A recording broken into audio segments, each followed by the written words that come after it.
and welcome. Welcome to Hope Vineyard. Welcome, if you're in the room with us, welcome to this new space, which is new and different and fantastic, and we are excited. I think Josh is going to say a few things in a moment, thanking all the many people who've made it possible for us to be here. And welcome as well if you're not able to be with us in the room and you're joining us online. It's great to see you. If you have just a few kind of practical things, if you have smaller people with you who are kind of under the age of 3, then they are very welcome to play with the toys and hang around down here. The slightly older ones, 3 and upwards, the children are upstairs doing Hope Kids and having a great time. Just so you know kind of what we're going to be doing this morning, and we're just going to say a few brief announcements and mention some things that are coming up. As you may be aware, Easter is not that far away, so we'll share a few things about Easter. And then we'll have a time of worship led by Becca and Becky, and then a talk, and then there'll be a chance for prayer at the end. We love to pray for each other. So whether you came with something that's on your mind that's burdening you, or whether something comes up in the time that we're together, then we would love to make that space to pray with you and for you. Great stuff. So in terms of practicalities, toilets-wise, that kind of things, there are some up those stairs at the top. There are also some at the end of the shopping centre. Those still have a bit of paint residue in them from before, but there's one for men's, one for ladies. You're welcome to use those. Just to let you know the structure of today, there'll be some worship. So shall I talk about, what should I talk about? The next bit. Okay. So much has happened this morning. We are so thankful to be here. It has been a massive journey to get to this point, but we're so thankful to be here. So in terms of Hope Vineyard and who we are, we're a church plant. We began in a living room, and our passion has always been to create a space where everyone can feel welcome and find home.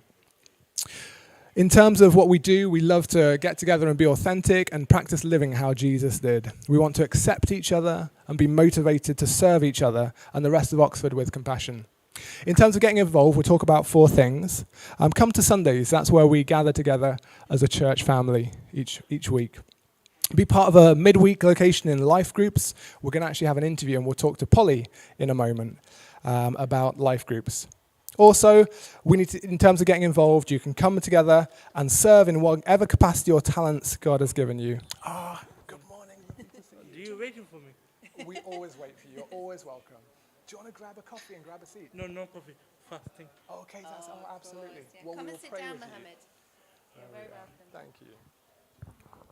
And then in terms of serving, find a place to serve. There are Sunday teams to get involved with. There are other teams as well. And also find a place to give as well. There are details about giving on the website.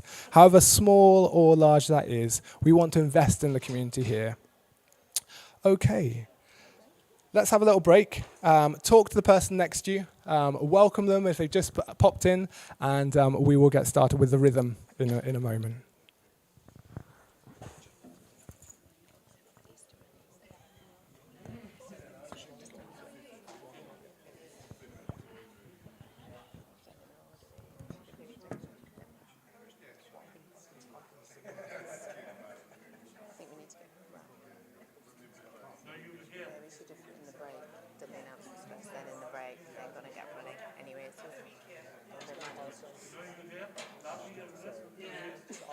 That was so funny. I've literally just... You'll have to do the Easter ones, which I'll do. And then I'll do the other one. You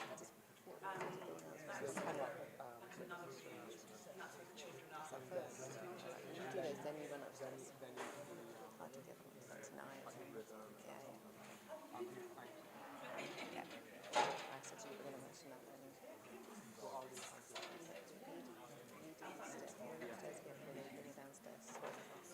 Okay.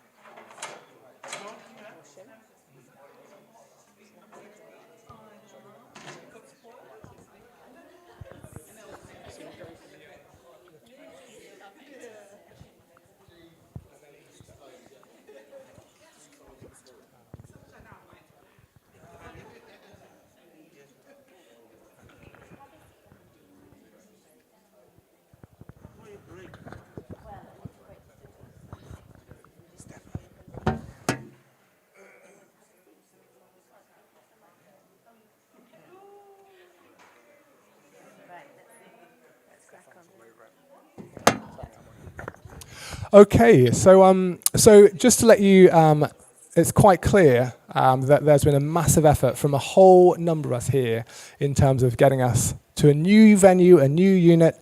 Pretty much all the stuff has been moved over. There's just a few last little bits to do. But we just want to say thank you. You know who you are. We've got so much thanks. And also thank you for the team of people praying. Thank you so much for all the support that you've given us as we've done this move. So a little round of applause for all of those people, if you would. Also, some of you may notice that a certain little thing is coming up. Just needs the prop. Wow. It has to say, this is like a toned down version. He was actually going to go full bunny suit. And he will do, I'm sure, at another point. But we can't find the bunny suit in the move. So it is Easter, that is right. We are so excited it's Easter. This is just an event that we love making special as a family. We get together, we do so much together over Easter. So just want to draw your attention to 3 events. Can I do the 3 events first? So Good Friday, we have a gathering here where we're going to worship, reflect, and pray together on Good Friday. So that'll be at 7:30 p.m. That's the Simply Worship time, so 7:30 p.m. Saturday, 11 o'clock, we're here for an Easter egg hunt.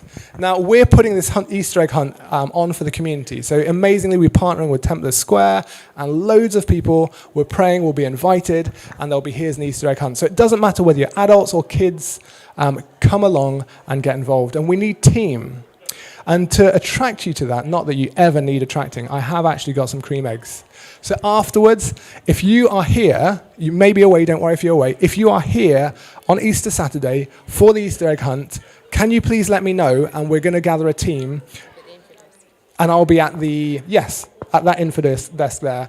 So I can take your number and you can help with doors, giving out Easter eggs, doing a whole load of things together so we can put this event on for the community and those families in us. And then finally, on Easter Sunday, we've got a celebration. So that's going to be here at 10 a.m. It's our normal Sunday time. We'll have refreshments. We'll have, it will be non-alcoholic, but we'll have some fizzy stuff. It will be a proper celebration of Easter Sunday where we've got a drama. We'll have a talk, a kind of interactives, all age, so we're all pitching in together. So it'll be chaos, but a lot of fun.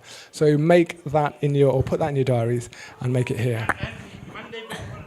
And Monday Bank Holiday, but we haven't got anything on Monday Bank Holiday.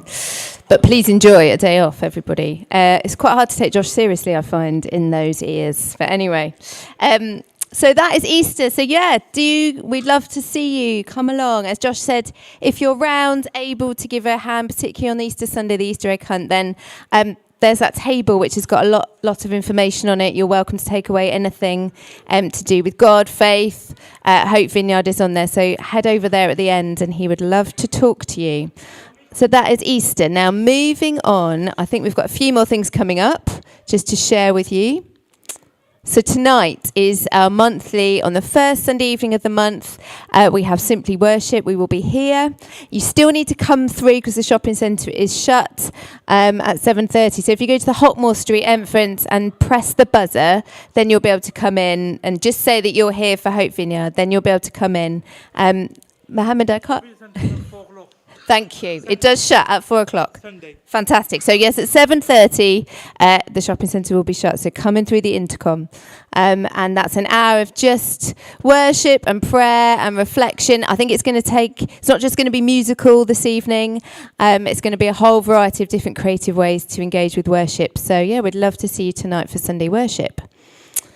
I think there might be something else to mention as well. Fantastic. These are just our regular things. We have a prayer over Zoom on a Tuesday morning for half an hour at 7 a.m. You don't even need to turn your camera on. So it doesn't even matter if you're lying in bed and praying. We would love to be with you for that. Wednesday life groups and then Sundays. So we're here for Sunday service. That's the first and third Sunday morning of the month. And then we have Sunday breakfast on the 2nd and 4th, all starting at 10 a.m. Wonderful. Well, I'm just going to invite Polly to come over and I'm just going to ask her a few questions. I might just move this back. Just stand there is fine. And Polly has recently begun facilitating and leading one of our life groups. Johnny and Izzy Steiniger, who you may know, have been leading a life group for a while. They are about to have a baby any day. So for a period of time, they're laying down, leading that group, and Polly has very kindly taken over, supported wonderfully by a few other people as well. And we just wanted to highlight life groups to you today. You may not know where they are, what they look like, what they're for. So, Polly, could you first of all describe what is life group like? Who is it for? What's it about? Yeah, absolutely. So, so I think we would believe here at Hope that church is not just what we do here on a Sunday, but that actually being a Christian and is about being an apprentice to Jesus and following him throughout all of our week and all of our lives. And church is about doing that in community together. So life groups are kind of like a structured way to start doing that. So generally we meet once a week and we'll do various different things. We'll quite often maybe look at the Bible together. We'll pray together. We might worship God together. We'll also do just like getting to know each other. We might eat together. All this kind of thing. It's just really about doing life together and trying to follow Jesus together in community. Absolutely. And what for you have you found helpful about being part of a life group? Can you think of maybe one thing in particular? Yeah, so I think for me, it's helpful, I'm like 23, so having people who are a bit older than me and in different life stages, and their wisdom has been really, really helpful to me. It's meant that I've been able to maybe like be in community with people who I wouldn't otherwise, and that's been really, really helpful. Did you want me to give specific examples? If you have any. Trying to think of what it is. And I think for me, I moved to Oxford and I didn't know anybody. And it's been a way that I can really feel part of this church, and having that consistent group of people to meet with has really helped, for me to get established in Oxford and to really feel at home here. And then from there, I was able to then sort of expand into getting to know other people in the rest of the church as well. Fantastic. So as Polly's already mentioned, our kind of midweek life groups are about, being community and family together and practicing what it looks like to be an apprentice of Jesus, to follow in his footsteps. And that's what we really hope that they encourage us in. And there may be some of you here who are new to this whole thing about God, to church, unsure maybe if life group is for you, if you can be bothered, if you've got time. Is there anything you would kind of say to anyone who's maybe interested but unsure? I think I would say it's been really, really helpful for me. It's been there's been like being in community, and it's been helped me to do things like when I'm looking at a Bible passage that's really difficult or throws you off. It's helped me to be in a group of people who are okay with saying, I don't know, but we're going to look at it anyway and figure out, see what God can be saying in that. That's been really helpful. It's been helpful to see what God is doing in other people's lives, and maybe expands my understanding of who God is through seeing him partnering with other people. But I would also say that if you are someone who would like to join a life group, but there's something that's stopping you, there's maybe it doesn't work for you or something, come and talk to us about it, and we can see if we can make it work for you. As well, yeah. No, absolutely, because we're aware currently we have 2 life groups. They are on Wednesday evenings. Clearly that doesn't always work for everybody because of work patterns or other things going on. So as Polly says, if you are interested but you want to explore how that could work in a different way for you, come and speak to me, come and speak to Josh, come and speak to Polly. We would love to do whatever we can to support you in that. And I think just finally, just to say, the lights are flickering. Just to say, I was just reminded of this verse from the book of Hebrews in the New Testament. It's chapter 10, verse 25, where the writer of the letter says, "Don't give up meeting together, but encourage one another." If you've tried to be an apprentice of Jesus for any length of time, and I've been doing it for quite a few years, you quite quickly realise it's not always easy. And that if you try to just do it by yourself without the support of a family, you will stumble. Like Polly said, it will be really tricky to understand the Bible sometimes. It's hard because we live in a culture that doesn't live like that pushes so many other things on us. And so we need each other. So, we are to be encouraged to keep on meeting on Sundays, and please keep on doing that. And if that's all you feel you can do at this stage, absolutely fine. You're always welcome. But yes, going kind of further in your relationship with Jesus, we would really encourage life groups to you. Fantastic. Well, thanks, Polly. Polly is now going to go upstairs and do wonderful things with the children. Yes, thank you. Round of applause for Polly. Fantastic. Right, we are now going to have a time of worship. So this is it's sung worship, but you are welcome to dance, to move around the space, to be as you are. If you've never done this before, maybe just look at the words. Maybe feel free to just be quiet and use this time as you want to. I think Becca and Becky will pray in a minute as we do this. And maybe as we just start, maybe if you're able to, just encourage you to stand. Sometimes it just kind of helps us get in that posture of being for meeting with God and being prepared for him to speak to us. Over to you.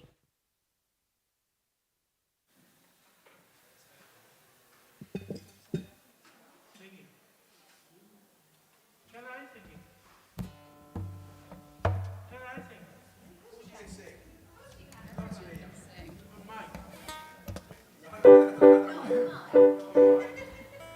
She's singing, Mike. He's a professional band. It's not fair.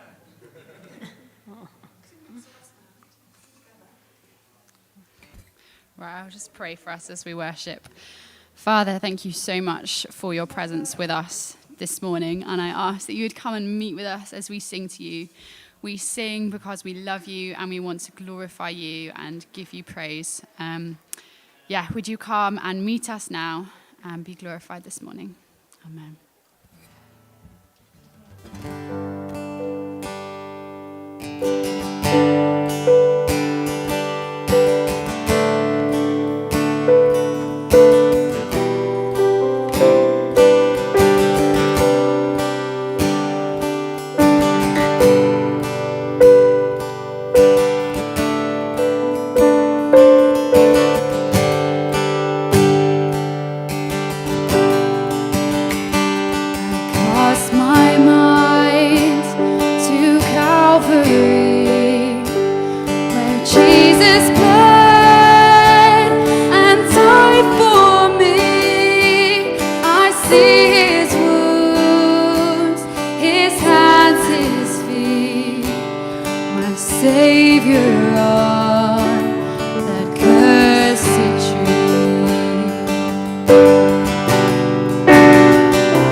Still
light up, mountain you won't climb up.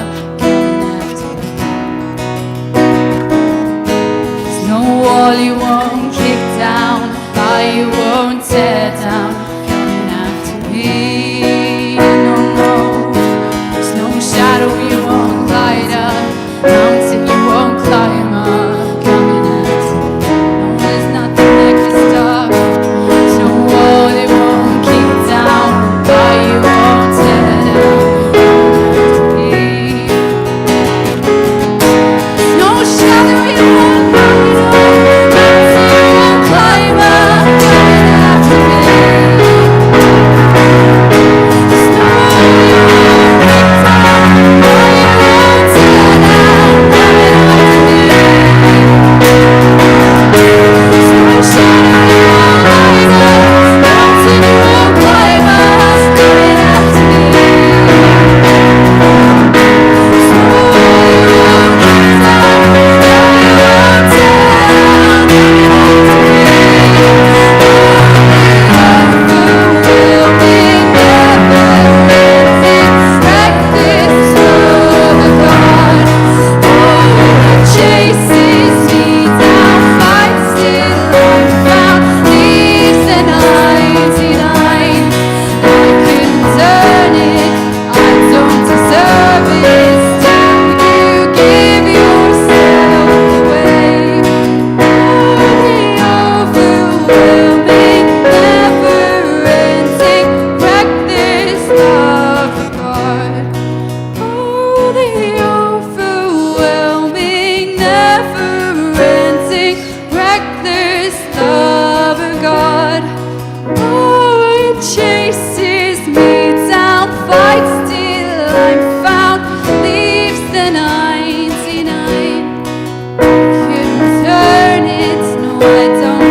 I just want to encourage you to just invite God to show you his love in a new way. It's actually a ridiculous thing to stand and ask. It's like standing in front of a tornado and asking it to come closer.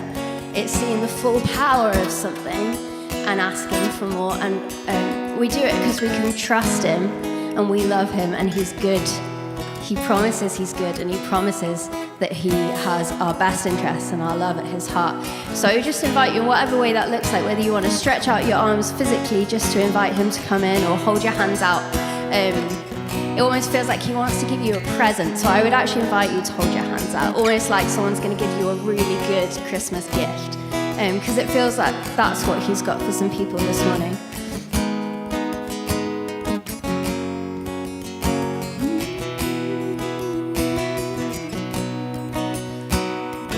Chasing me down, chasing me down, chasing me down. Your love is chasing me down, chasing me down, chasing me down. Help me to see your love is chasing me down. You're chasing me down, you're chasing me down. That's our story. Your love is chasing us down, it's chasing us down, it's chasing us down. Your love is chasing us down, you're chasing us down, you're chasing us down, and it's personal. Your love is chasing us down, it's chasing us down, it's chasing us down. Come on, love, come on, you're chasing us down, you're chasing us down, you're chasing us down.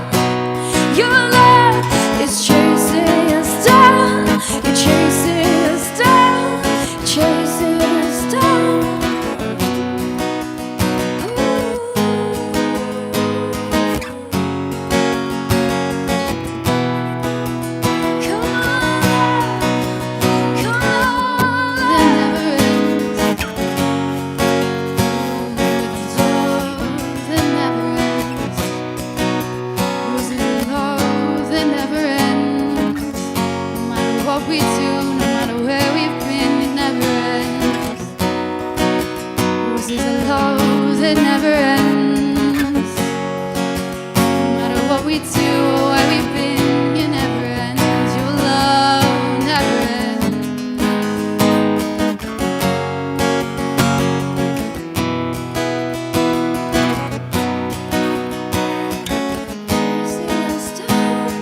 You're chasing us down. You're chasing us down. Your love is chasing us down. Chasing us down. Chasing us down. Come on, your love is chasing us down. Chasing us down. You're chasing us down. Your love is chasing us down. Chasing us down. Chasing us down.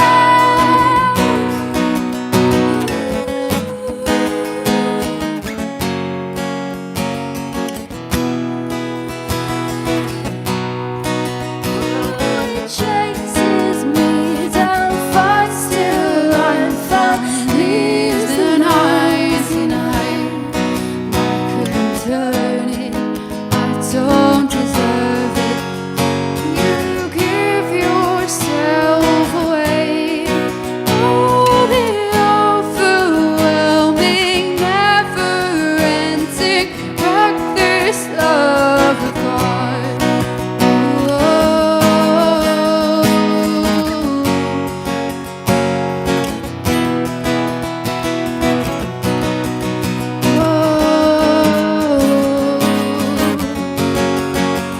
We surrender to your love, God. We're not running anymore. We will stand so you can catch us with your love. Catch me in your love, God. Catch me in your love. Sweep me up and never let me go. Catch me in your love, God. Catch me in your love, God. Sweep me up and never let me go.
You give life, you are love, you bring light to the darkness, you give hope, you restore every heart that is broken.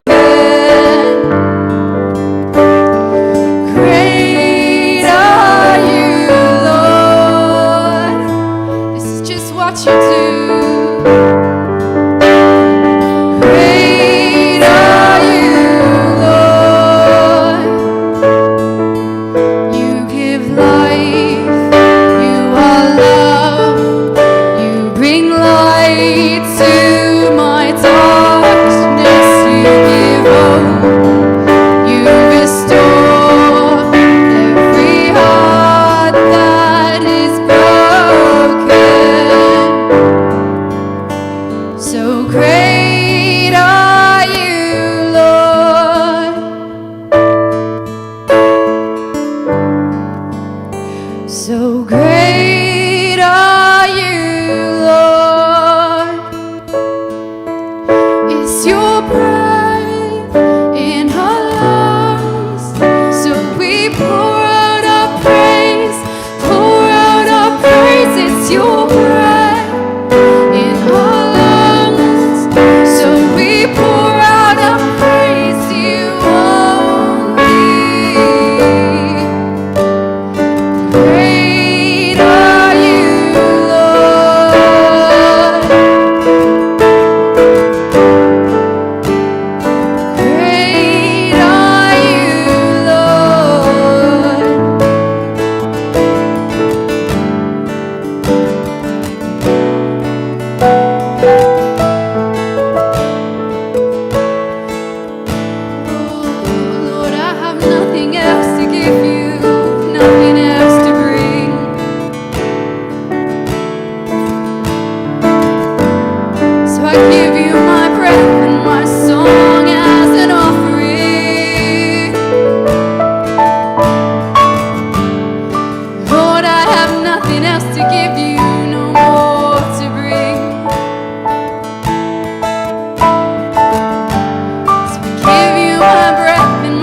light to the darkness. You give hope, you restore every heart that is broken.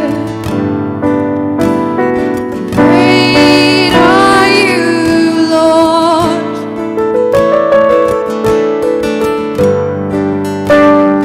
Great are you, Lord.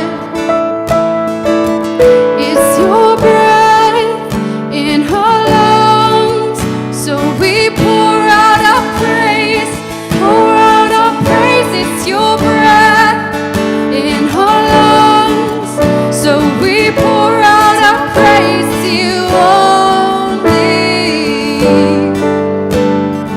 Great are you, Lord.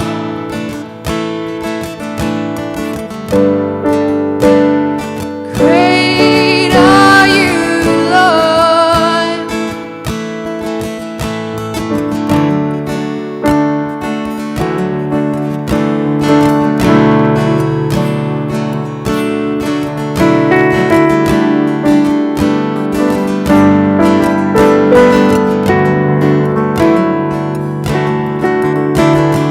All the earth will shout your praise. Our hearts will cry, these bones will sing. Great are you, Lord.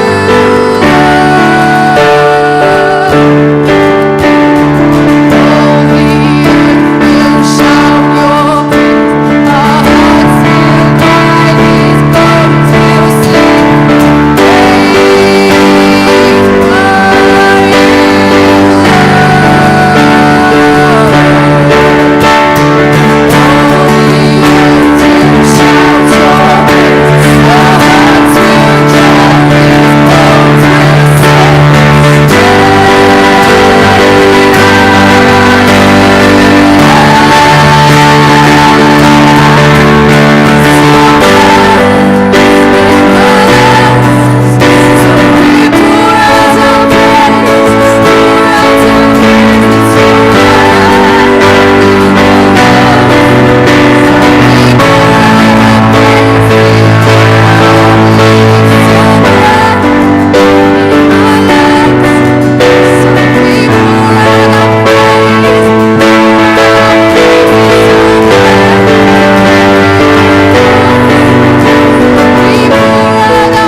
Great are you, Lord. So good to me, you are. Great are you, Lord. Worthy of my praises. Great are you, Lord.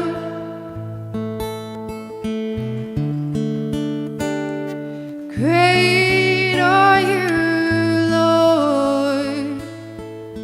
In my doubting, great are you, Lord. In my heartache, great are you, Lord. In my triumph, great are you, Lord. In my sorrow, great are you, Lord. In every circumstance, great are you, Lord.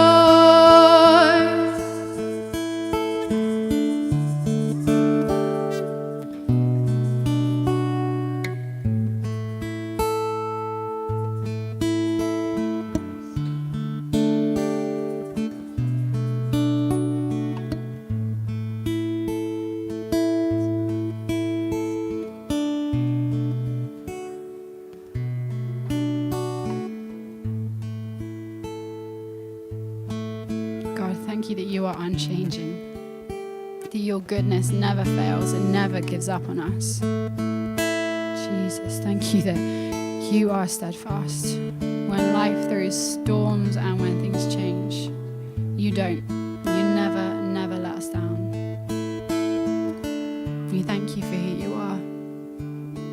we thank you for your love that just goes on and never ends. No matter what we do, no matter how badly we mess up, you just take us back in your arms again and again because you love us. God, we thank you and we worship you today. Amen.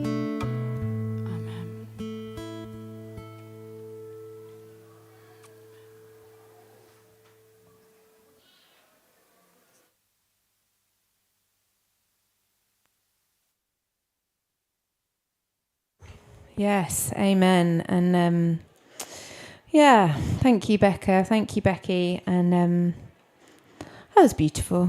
And it's just it is good to be in God's presence because he brings comfort and love and encouragement and strength for all that we face. And we need him like water and air to breathe. So now we're going to spend a bit of a moment returning to a book in the New Testament of the Bible, one of Paul's letters. Paul wrote a lot of letters. And in the autumn term, we looked at this letter. It's the first letter he wrote to the Corinthian church, which he'd begun or planted a few years before he wrote this letter. And we went through that whole book, but we never looked at chapter 15, which we're going to do now today, because chapter 15 speaks powerfully into this season of Easter that we're kind of entering. We're in the season of Lent at the moment, preparation for Easter, and in a few weeks' time we will get to celebrate Easter together. So I'm just going to pray really briefly, and then in a moment chapter 15 will come up on the screen, I hope. So Father God, I just pray that you would use the rest of our time together. You would use the words, the stuff that I've prepared for your good purposes. Whatever is not of use that I say, would you just let it be forgotten? And whatever is like gold, because it's your word to people, that it would be remembered, and that each one of us would take something, a little nugget away from today, just to feast on and think about and reflect on in the coming week. And may you just speak words of truth and life over people this morning as we think about Easter. Amen. So I was going to read the whole of chapter 15, but I'm actually not going to, because it is quite long. But I would encourage you, if you've got a phone with you, you can, if you have a Bible app, or you can Google it, you could just put in there if you want to, 1 Corinthians chapter 15, or of course if you have an actual Bible with you, do that, and hopefully the words might appear on the screen in a moment. Is that okay? Yeah? Fantastic. Thank you so much, Phil. Wonderful. And maybe, as I'm talking, maybe if we just kind of flick through them for those that are reading off the screen so you can see. But I would really encourage you, if you don't have a Bible, please ask us. We have some actually on the information desk. There's some New Testaments, some red ones, so pick them up. Or go and read this at another point, because it's full of stuff. And hopefully some of what I might say might be helpful in terms of understanding it. So Paul kind of bookends this chapter with some very similar words. He says, stand or hold firm to the good news about Jesus. How Jesus lived his life, but even more than that, how he died and then rose again to life miraculously 3 days later. And although it is really important that we think about and look at how Jesus lived his life and apprentice to Jesus and practice doing the things that Jesus did, as we were saying when we were talking about life groups earlier, that is so important. But actually, the strange and curious and wonderful thing about faith in Jesus is that, unlike all other faiths really in the world that are oriented around a particular spiritual leader and their practices and beliefs, the Christian faith is oriented around a person who also claims to be God himself, and around his death and his coming back to life. He was indeed an incredible moral teacher, Jesus was, who performed miracles in his lifetime. But ultimately, the Christian faith comes down to this. Do we accept that Jesus died and rose again, and in doing so it achieved something for us. And this is the stuff that is of first importance to all Christians of all kinds, all denominations, all groups across the world. They unite around this one thing, the death and resurrection of Jesus. And in verse 3, Paul warns that if we do not keep this thing front and central in our beliefs and in our lives, then all that we do will be meaningless. He uses the phrase in vain. And Paul then basically goes on to unpack in the rest of chapter 15 what he means by this. What are we to stand firm or hold firm to? So firstly, we're just going to spend a few moments looking at what Jesus' death and resurrection accomplished, why it matters so much, before turning to whether or not we can actually trust the Bible's account of Jesus' resurrection. And this is so important because if we're to organise our lives around this strange and supernatural event, then it needs to have happened. It needs to actually have happened in an historical sense. And then next we'll turn to think about the implications of what it is to accept the death, burial and resurrection of Jesus as true, and how this changes our lives now and will one day change them in the future when, as the Bible teaches, this earth as we know it now will not be. It will be changed and transformed when God will renew all things. So firstly, the resurrection of Jesus. Why the fuss? Well, Paul is characteristically blunt and